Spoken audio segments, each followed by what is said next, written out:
So hello everyone and welcome back to my channel Study with Zainab.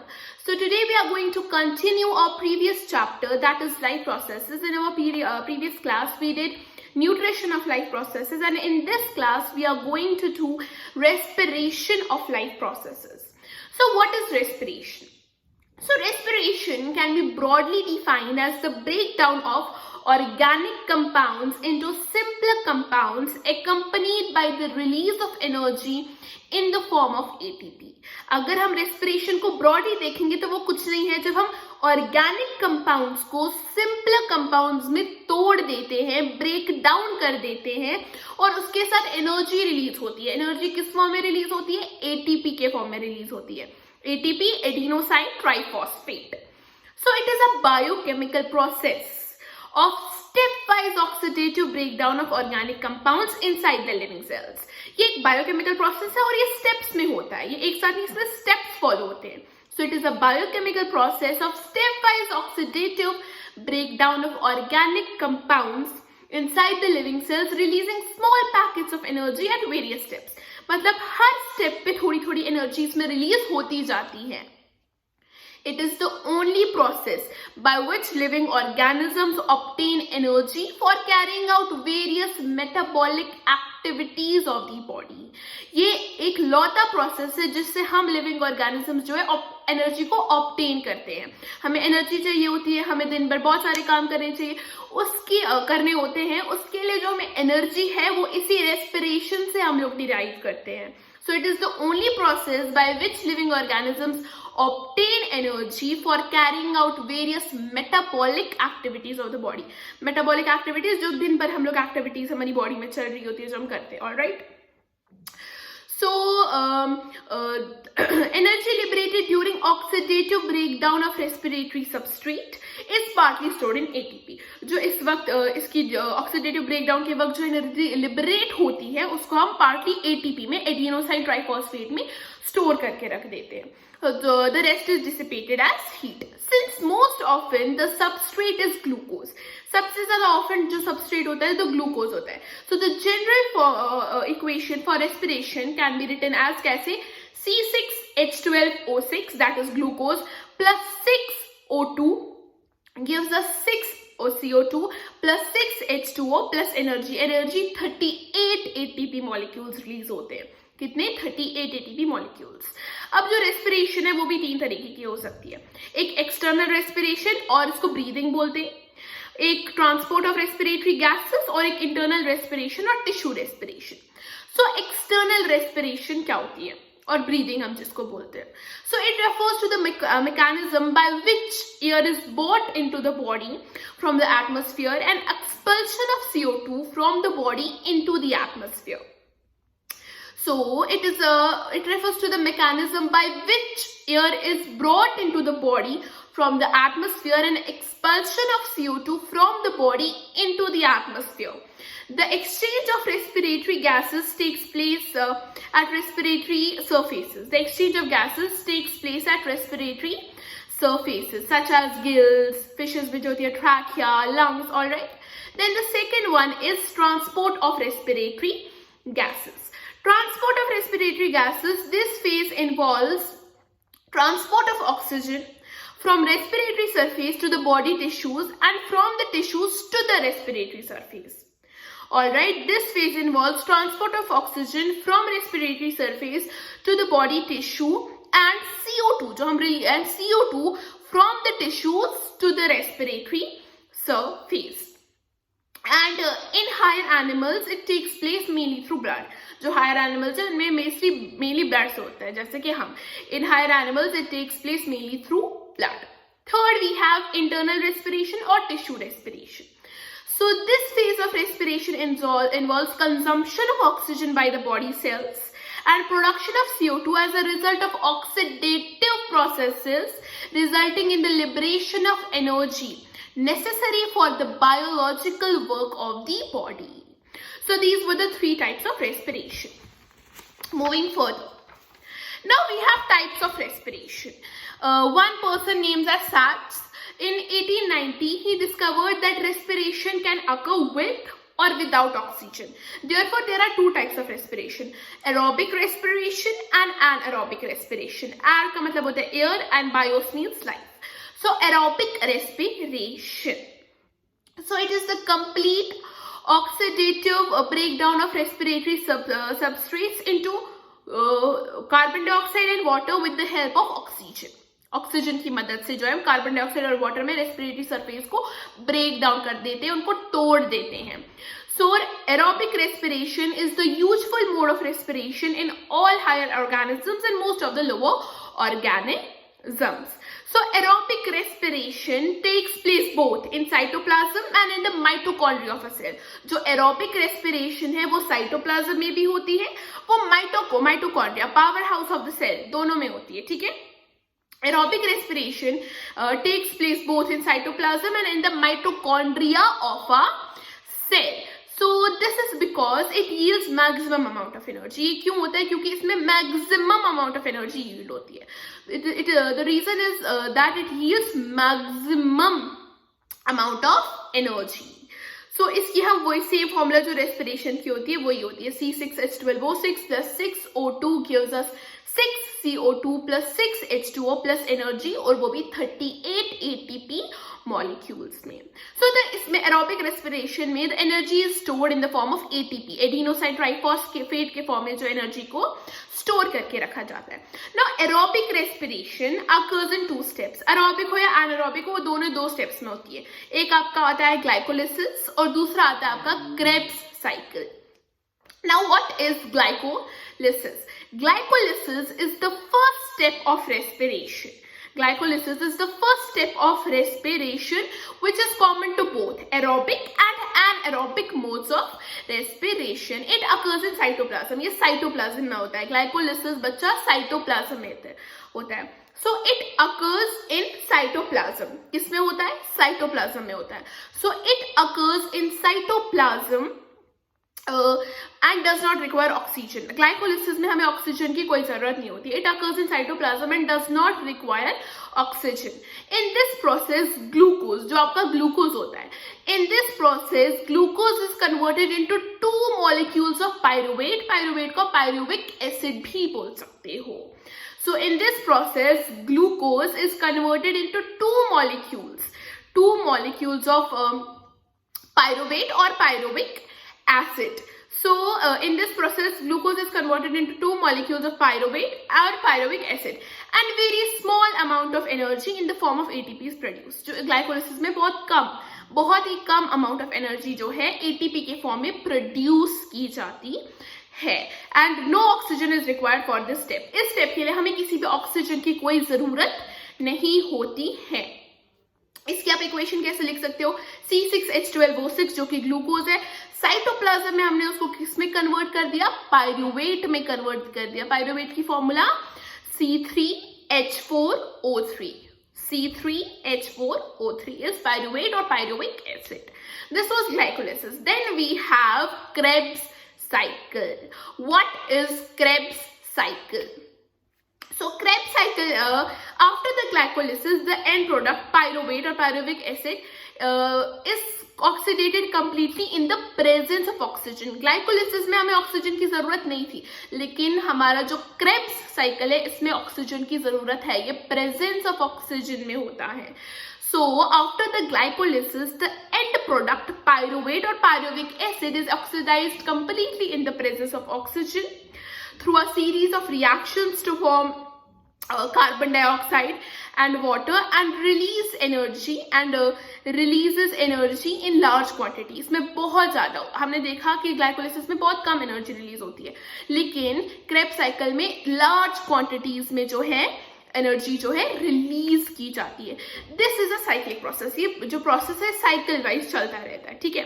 So this is a cyclic process. ये एक cyclic process है. This is a cyclic process. ये एक cyclic process है and is named after its discoverer as Krebs cycle. जो इसका discoverer है उसके नाम पर इसका नाम रखा गया है Krebs cycle and is named after its discoverer as Krebs cycle. इसको इसके डिस्कवरर के नाम पे क्या रखा गया नाम?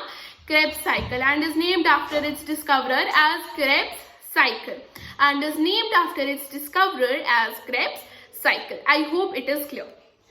Then this cyclic process occurs in mitochondria. ये होता कहाँ पर है? वो जो ग्लाइकोलिसिस है वो साइटोप्लाज्म में होता था, लेकिन जो ये साइक्लिक प्रोसेस है जो कि क्रेब्स साइकिल है, ये माइटोकॉन्ड्रिया में होता है. कहाँ पर होता है? माइटोकॉन्ड्रिया में होता है. So this cyclic process occurs in mitochondria. This cyclic process occurs in mitochondria. ये कहाँ पर होता है? माइटोकॉन्ड्रिया में होता है. And the net gain of ATP molecule, जो ATP इसमें कितना होता है, and the net gain of ATP in aerobic respiration, जो aerobic respiration में ATP का net gain मतलब ATP इसमें कितने रिलीज होते हैं, and the net gain of ATP in aerobic respiration after the completion of Krebs cycle is 38 ATP molecules इसमें release होते हैं aerobic respiration में. And the net gain of ATP in aerobic respiration after the completion of Krebs cycle is 38 ATP molecules. इसमें 38 ATP molecules जो है release होते हैं. It takes place in the site mitochondria. ये जो मैंने आपको बोला कि जो Krebs cycle है ये माइटोकॉन्ड्रिया में होती है और ग्लाइकोलिसिस साइटोप्लाज्म में होता है. So it takes place in the mitochondria. कहाँ पर होता है ये?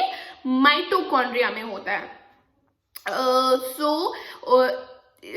It takes place in the mitochondria. And the overall equation, अगर हमें overall equation बोलनी हो, the overall equation of aerobic respiration using glucose as a substrate, जब हम ग्लूकोज को एक सबस्ट्रेट रखेंगे तो overall equation क्या होगी आपके पूरे एरोबिक रेस्पिरेशन की? दैट इज ग्लूकोज को हमने पायरुवेट में साइटोप्लाज्म में कन्वर्ट किया और पायरुवेट फिर किस में कन्वर्ट हुआ? माइटोकॉन्ड्रिया में.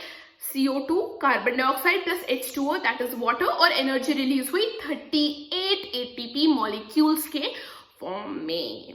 So the overall equation of aerobic respiration using glucose as a substrate is, glucose को हमने साइटोप्लाज्म में माइटोकॉन्ड्रिया में पायरुवेट में कन्वर्ट किया और पायरुवेट को हमने माइटोकॉन्ड्रिया में CO2 carbon dioxide plus H2O water और एनर्जी रिलीज की 38 ATP मॉलिक्यूल्स के फॉर्म में. सो दिस वाज आपका ग्लाइकोलिसिस हो गया और क्रेब्स साइकिल हो गया. अब हम दूसरे फॉर्म ऑफ रेस्पिरेशन पे चलते, that is anaerobic respiration. Air means without, air means air or bios means life. So without air, in the absence of oxygen or in the lack of oxygen. So anaerobic respiration, the respiration that takes place in the absence of oxygen is called as anaerobic respiration. वो respiration जो oxygen की absence में, oxygen की गैर मौजूदगी में होती है, उसको आप एनाएरोबिक रेस्पिरेशन बोलते हो. So the respiration that takes place in the absence of oxygen is called as anaerobic respiration.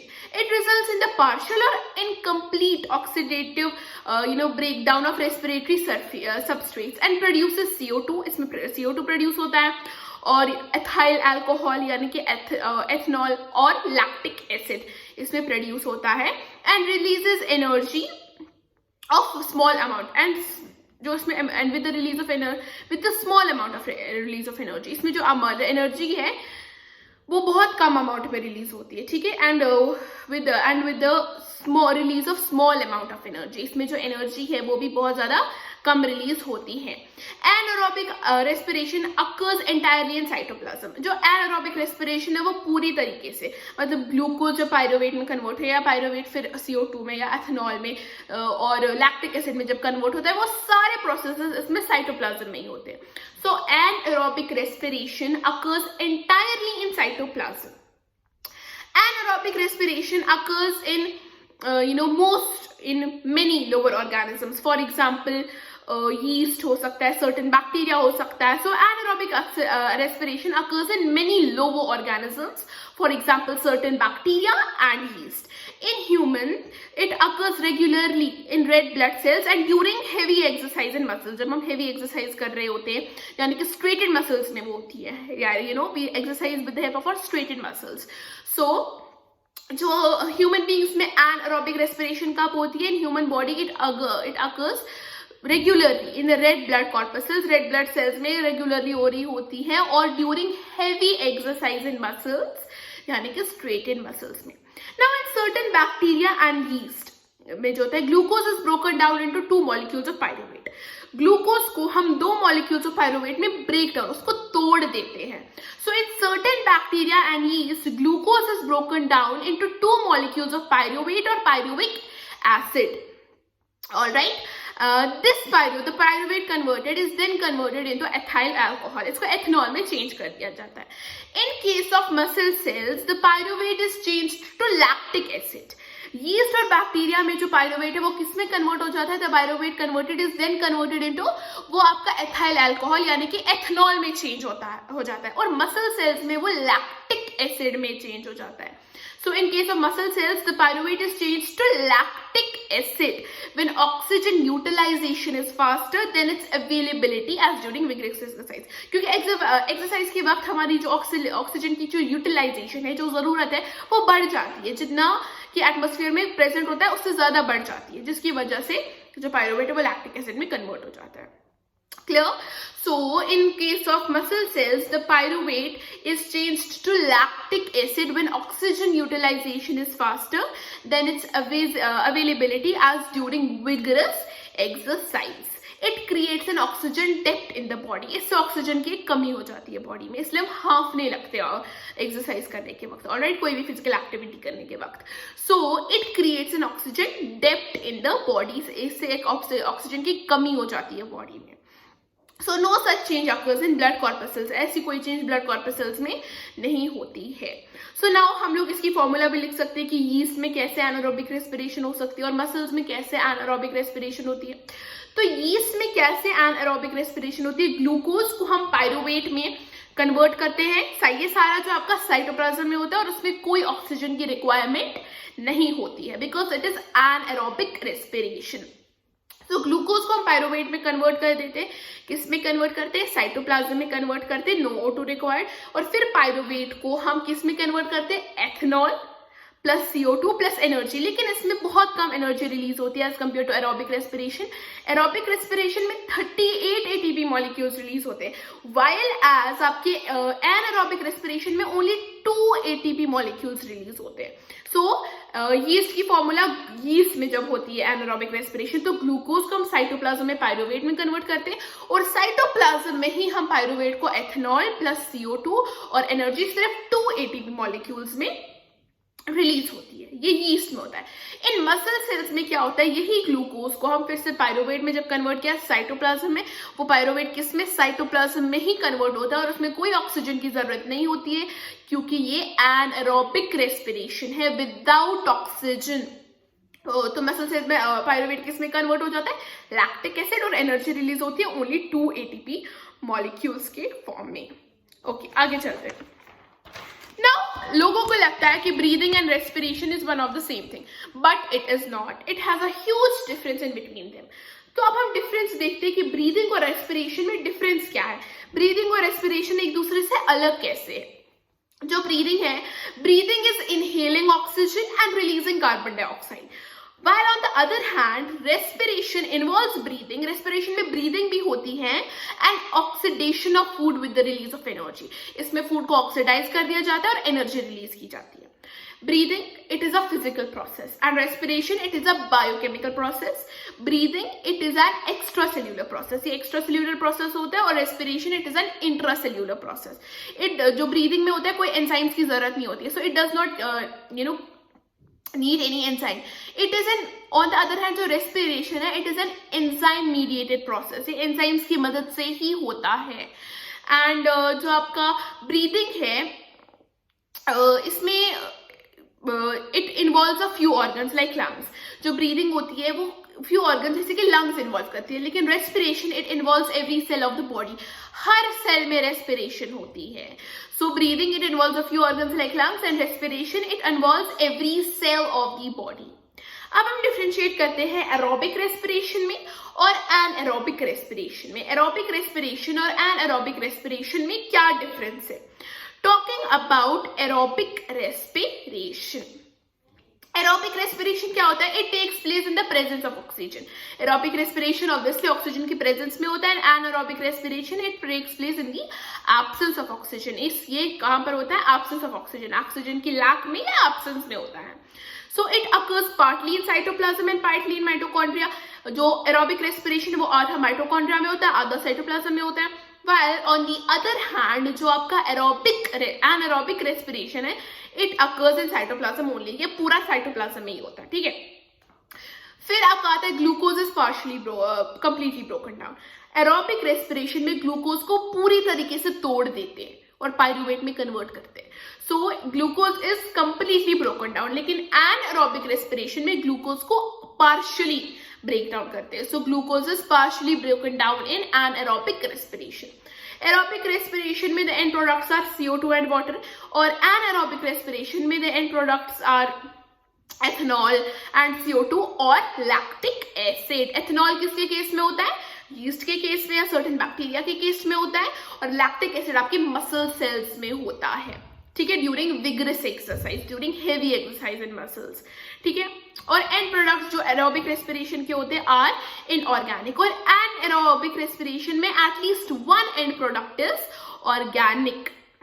One glucose molecule produces. जो एरोबिक रेस्पिरेशन में मैंने आपको पहले भी बोला कि one glucose molecule produces 38 ATP molecules. वहीं एनारोबिक रेस्पिरेशन में one glucose molecule produces only 2 ATP molecules.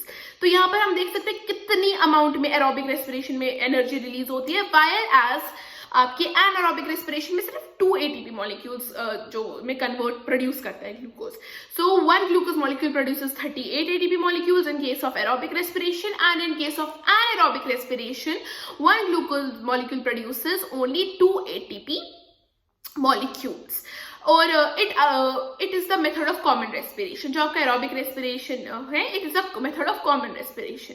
और जो आपका एनारोबिक रेस्पिरेशन है, it occurs permanently only in few organisms. ये परमानेंटली कुछ ही ऑर्गेनिजम्स में होता है. In others it may occur as a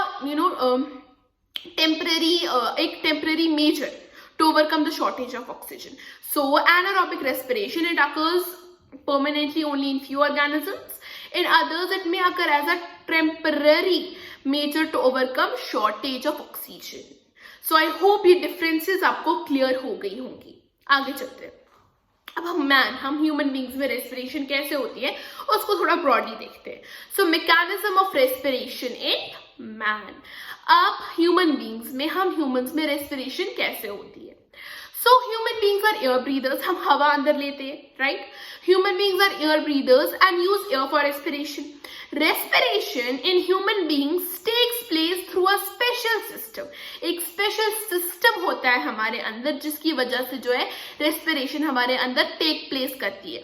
So respiration in human beings takes place through a special system called as respiratory system. उस system को क्या बोलते हैं? Respiratory system बोलते हैं. So respiration in human beings takes place through a special system called as respiratory system. उसको हम लोग respiratory system बोलते हैं. So रेस्पिरेटरी सिस्टम में क्या होता है? दिस इन्वॉल्व्स आपकी नोज आती है, नेजल पैसेज आती है, नेजल कैविटी बोल सकते हो, ब्रोंकाई आते हैं, आपका ट्रैकिया आता है, लंग्स एंड डायफ्राम जो है सारा रेस्पिरेटरी सिस्टम के पार्ट्स है. So the lungs do not contain any muscle tissue and thus cannot expand and contract at their own. Lungs में कोई भी मसल टिश्यू नहीं होती है और इसलिए वो खुद से या एक्सपैंड या कॉन्ट्रैक्ट नहीं कर पाते. सो ड्यूरिंग ब्रीदिंग क्या होता है? The process of breathing is accompanied किससे? Is accompanied through changes in volume and air pressure of the thoracic cavity.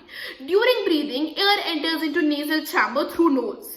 Knows में वो एंटर करती है, where it is cleaned, moistened and warmed by the ciliated epithelium की मदद से वो knows में जो है एयर को हम लोग क्लीन करते हैं, मॉइस्ट करते हैं और उसको वार्म करते हैं by the ciliated epithelium. The air then enters into windpipe or trachea. Windpipe का scientific name है trachea. So उसके nasal chamber के बाद जो आपकी air है वो windpipe या trachea में enter करती है through larynx. किसकी मदद से? Larynx is the sound box. Larynx की मदद से वो आपके ट्रैकिया में या विंड पाइप में एंटर करती है. So the trachea at its lower portion bifurcate into two bronchi.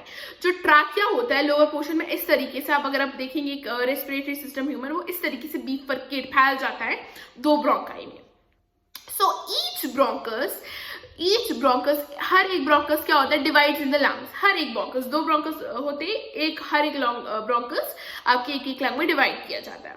So each bronchus divides in the lungs to form some large number still smaller bronchiole को फॉर्म करने के लिए, having tiny air sacs called alveoli at their ends. Bronchiole के end पे क्या होता है, alveoli होते हैं. So the walls of alveoli are very thin. जो वॉल्स होती है alveoli की वो बहुत थिन होती है. So the walls of alveoli are very thin and are surrounded by thin blood capillaries. Now when we breathe in here, जब हम हवा को अंदर लेते हैं, when we breathe in here, the diaphragm and the muscle attached to ribs contract, due to which our chest cavity expands and volume inside the chest cavity increases and air pressure decreases inside the chest cavity and air from outside rushes into the lungs and the alveoli gets filled with oxygen. और जो alveoli है वो oxygen से भर जाता है. This oxygen, जो ये ऑक्सीजन है, this oxygen diffuses out from the alveoli cells. ये जो ऑक्सीजन होता है ये alveoli सेल से डिफ्यूज आउट करता है. This oxygen diffuses out from the alveoli cells into the blood. और कहाँ पर जाता है, मैंने आपको बोला जो alveoli होते हैं, the walls of alveoli are surrounded by thin blood capillaries. The walls of alveoli are very thin and are surrounded by thin blood capillaries. So यही ऑक्सीजन अब कहाँ पर डिफ्यूज आउट कर जाता है, alveoli walls और ब्लड में चला जाता है. So this oxygen diffuses out from the alveoli walls and into the blood में जाता है. The blood carries this oxygen to all body parts where it enters each and every cell by diffusion. Diffusion के जरिए वो हर cell में जाता है.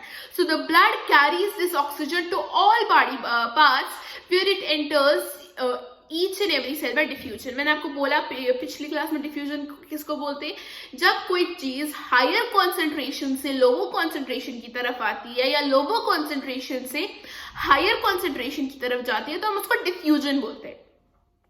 मैं आपको एक एग्जांपल से समझाती हूँ. फॉर एग्जांपल, आपने अपने एक कमरा, आपके घर में एक कोने में आपने परफ्यूम जो है स्प्रे की. फिर आप देखोगे कि धीरे धीरे with the help of process of diffusion वो परफ्यूम जो है पूरे घर के बाकी पार्ट्स में जो है स्प्रेड होने लगती है. ये किस वजह से होता है, डिफ्यूजन से होता है. क्योंकि जहां पर आपने परफ्यूम स्प्रे की वहां पर परफ्यूम का कॉन्सेंट्रेशन हाई था, तो उस डिफ्यूजन के जरिए वो हाई से लोअर की तरफ जाएगी और बाकी पार्ट्स में कम था, तो डिफ्यूजन के जरिए वो बाकी पार्ट्स में करके जाने लगती है. तो इसी को डिफ्यूजन बोलते हैं. So the blood carries this oxygen to all body parts where it enters each and every cell by diffusion. So this oxygen, ये जो oxygen है, this oxygen reacts with the food present in the cells, burns it, releases energy, CO2 and H2. वो release करता है. This CO2 diffuses out from the blood, from the cell into the blood. अब ये जो CO2 होता है वो जो सेल से डिफ्यूज आउट करते हैं ब्लड में. So this CO2 diffuses out from the cell into the blood. The blood carries it to the lungs where it diffuses into the alveoli. जहाँ वो फिर से alveoli में, लेकिन वो ऑक्सीजन इस बार नहीं, अब वो CO2 है, कार्बन डाइऑक्साइड है.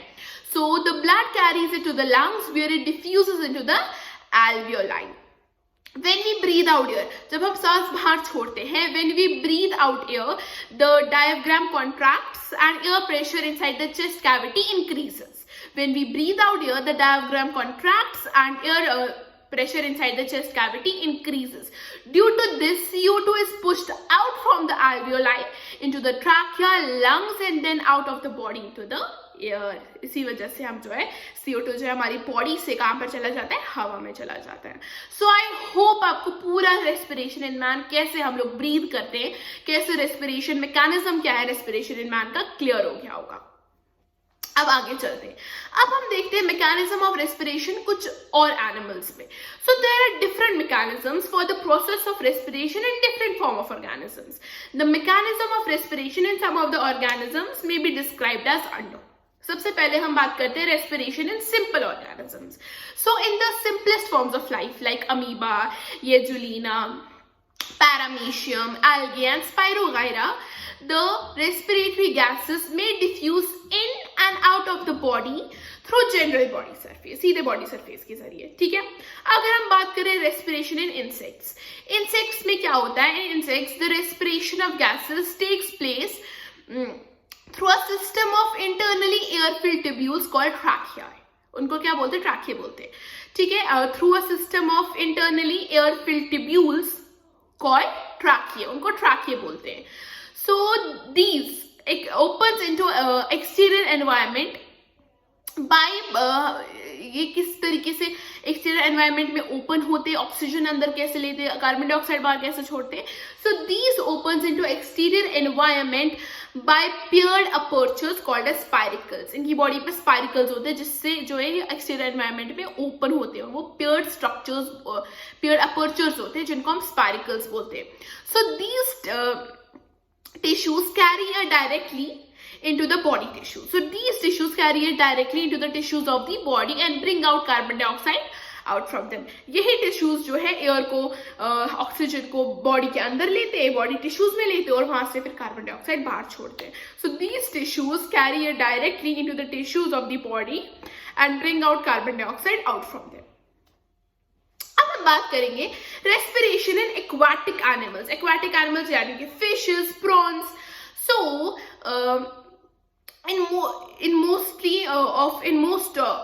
in the majority of higher aquatic animals like prawns and fish, the process of respiration or gaseous exchange takes place through a special respiratory organ called as gills. किसके जरिए होता है? Gills के जरिए होता है. So in majority of higher aquatic animals like prawns and fish, the process of respiration or gaseous exchange takes place through a special respiratory organ called as gills. So the gills are made up of a large number of gill plates. जो gills बनी होती है बहुत ज्यादा number में, large number of gill plates की बनी होती है. So the gills are made up of a large number of gill plates which increases the surface area of gills. उन गिल प्लेट से क्या होता है? गिल्स का जो सरफेस एरिया होता है वो इंक्रीज हो जाता है, वो बढ़ जाता है. So the gills are made up of a large number of gill plates which increases the surface area of the gills. वो एक जो गिल्स है वो बहुत ज्यादा large number of gill plates की बनी होती है, जो कि जिससे क्या होता है, जो सरफेस एरिया होता है गिल्स का वो इंक्रीज हो जाता है. So the gills are made up of a large number of gill plates which increase the surface area of the gills. Then each gill, हर एक Gill, each gill is provided with a large number of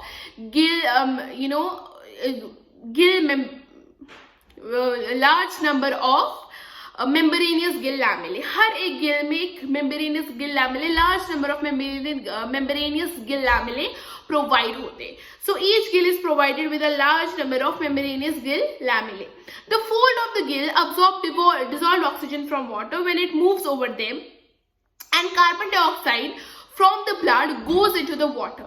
That is from the higher concentration of oxygen and carbon dioxide towards their lower concentration. Higher concentration oxygen से वो carbon dioxide की lower concentration की तरफ जाता है. That is from the higher concentration of oxygen towards and carbon dioxide towards their lower concentration. So in the aquatic habitat, the concentration of oxygen is good up to a certain depth only.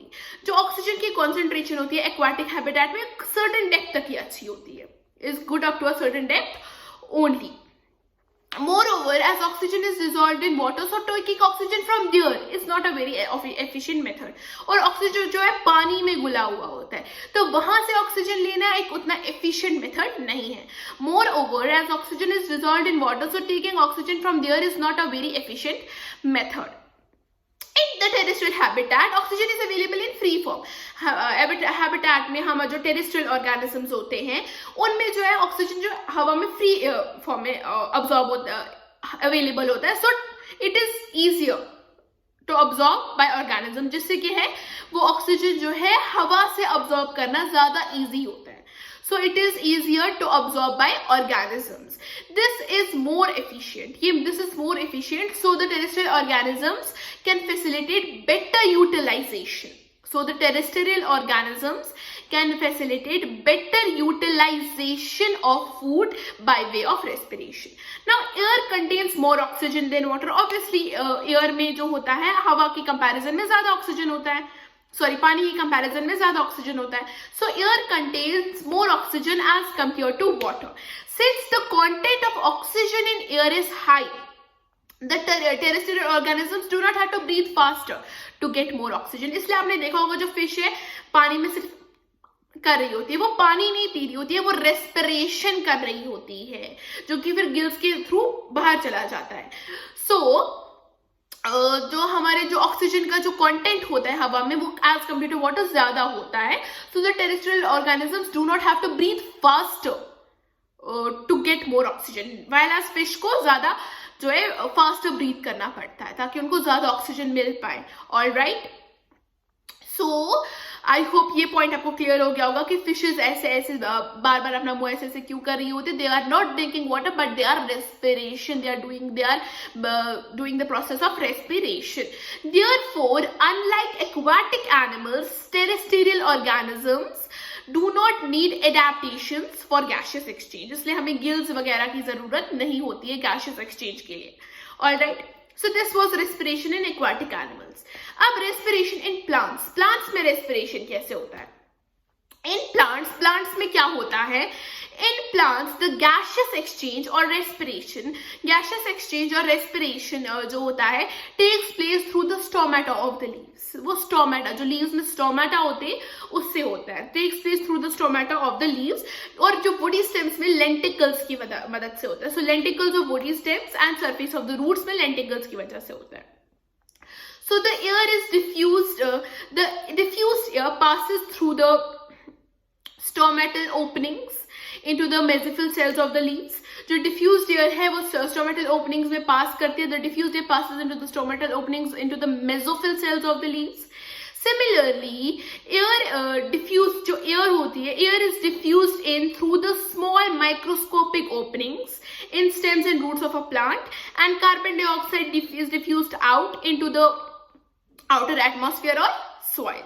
So इस simple से ये respiration जो होता है plants में होता है. जो air is diffused in through the small microscopic openings in stems and roots of a plant, and carbon dioxide is diffused out into the outer atmosphere or soil. Now last topic जो आपके respiration का है, that is significance of respiration. Significance क्या है respiration की, importance क्या है respiration की? So respiration is an important process in nature. ये हम सब जानते हैं, रेस्पिरेशन की वजह से हम जिंदा है.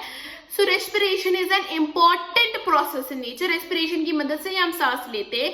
Respiration is an important process in nature. So it is a process by which the solar energy trapped by plants in the food can be utilized. जो सोलर एनर्जी प्लांट्स अपने खाने में ट्रैप करते हैं उसको इस्तेमाल करने के लिए रेस्पिरेशन की जरूरत होती है. So it is a process by which the solar energy trapped by plants in the food can be utilized. So the organic compounds are broken to release energy, are broken down to release energy. Organic compounds को हम तोड़ देते हैं ताकि हमें energy मिले. So this energy is in the form of ATP molecules. ये energy किसकी फॉर्म में होती है? ATP, adenosine triphosphate molecules की फॉर्म में होती है. So this energy is in the form of ATP molecules. ATP molecules की फॉर्म में ये एनर्जी होती है. This energy is in the form of ATP molecules. This energy is in the form of ATP molecules and is made available for all the vital activities of the body. और ये हम इसको इस्तेमाल करते हैं जब हम अब कोई vital activities अपनी बॉडी की कोई फंक्शन करनी होती है उस वक्त. So and is made available for all the vital activities of the organism. Alright, ATP can also be stored. ATP हम further use के लिए store भी करके रख सकते हैं. ठीक है. So हमें photosynthesis utilizes carbon dioxide and releases oxygen, whereas respiration makes use of this oxygen. Respiration इस oxygen का इस्तेमाल करते हैं and releases carbon dioxide which is then used by plants. respiration and photosynthesis are complementary to each other and together maintain the delicate oxygen carbon dioxide balance in nature. Respiration and photosynthesis दोनों हमारे को जो delicate oxygen और carbon dioxide cycle जो balance होता है nature का जरूरत होते हैं उनको maintain करने के लिए. So, some of the energy released by respiration is also in the form of heat. This heat energy contributes significantly in the warm-blooded animals. यही heat energy बहुत ज़्यादा जो है contribute करती है warm-blooded animals towards the body. So with this we finish our respiration of life processes. I hope you understood it and you liked the video. If you really did, do not forget to like, share and subscribe to my channel. Thank you.